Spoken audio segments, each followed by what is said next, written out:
have you seen the need for theological education in the church?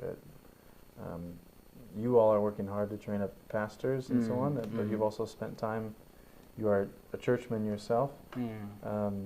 Are there places in the CTAP that you'd love to see change or grow in years to come?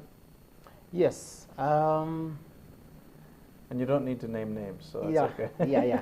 I think what we have experienced so far, let me say what I have experienced so far.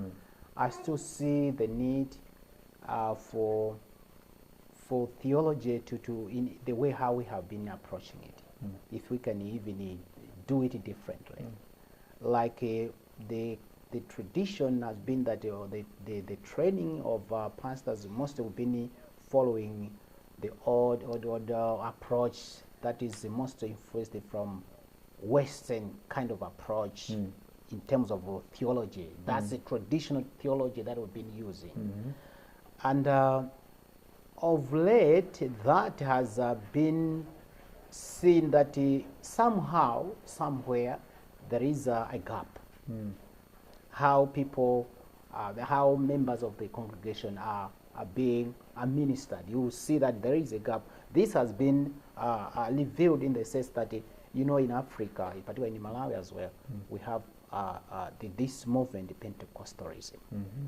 Now, as Presbyterians, we have seen the impact of that, of our congregation, of our denominations, that most members, they have been influenced, and most of them, they have even left to join Pentecostalism. And now, I think we haven't taken a serious stand to say why, where are we missing? But from my perspective, I have come to understand that I think there is something that we need to improve in terms of how we present our theology.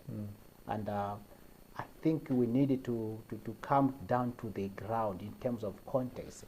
What are the real things that people take seriously, and how do we bring the word of God to that? And what is the solution or the reaction to that? But mostly we've been just thinking that, okay, believe in God. God is Jesus Christ has come to save us, so let's believe it. But the real issues, the realities on the ground that affect them on their daily life.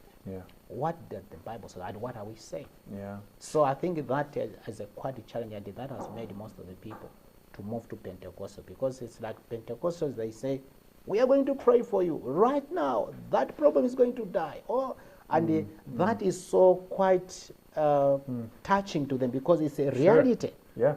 And now it's something which I think we needed to do something. And our theology should touch the realities on the ground. It should not just be theoretical, that, oh, this is what Calvin said, or this is what Martin Luther did. But we need to come down now. What is how do we respond to these issues practically now? So I think the importance of our theology, I think we need to move down to the ground, be contextual. That's how I feel.